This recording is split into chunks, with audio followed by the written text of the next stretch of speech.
The Substantial Presence Test, SPT. You'll be considered a U.S. resident for tax purposes if you pass the Substantial Presence Test for the tax year. This can be tough to understand, so let's look at an example. Paul, an international student from France, came to the U.S. in August 2015 on an F1 student visa.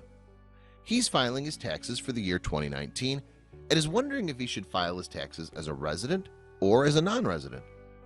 Throughout the years, Paul traveled outside of the U.S. to his home country for fall breaks only. Other than that, he remained in the U.S. during spring breaks, 10 days, summer breaks, 106 days, and Christmas breaks, 21 days. Let's determine whether Paul should file his taxes as a resident or a non-resident. First, let us determine how many years Paul's been in the U.S.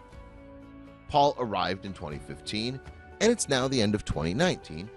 He's been in the U.S. for 5 years. These years include 2015, 2016, 2017, 2018, and 2019. Although he was not in the U.S. for the entire year 2015, it still counts as a complete year under this test. Since Paul has a student visa and has been in the U.S. for 5 years, he qualifies to take the substantial test. Next, let's count the amount of days he was present in the U.S. but not a student to determine if it all adds up to a total of 183 days. Since Paul's been in the U.S. for at least 31 days in 2019, he can now count all of the days he remained in the U.S. in 2019. The total days for spring break were 10 days, summer was 106 days, and Christmas was 21 days.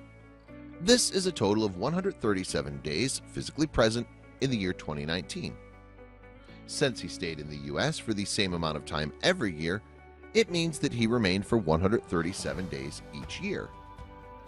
According to the Substantial Presence Test, within a 3-year period, Paul must count the total amount of days he was in the U.S. but not a student. This includes the total amount of days present in 2019, 1/3 of the days in 2018, and 1/6 of the days present in 2017. This gives a total of 137 days for 2019, 45 days for 2018, and 23 days for 2017.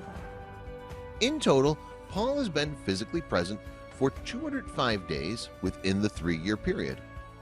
Since 205 days exceeds 183 days required by the Substantial Presence Test, Paul passes the test.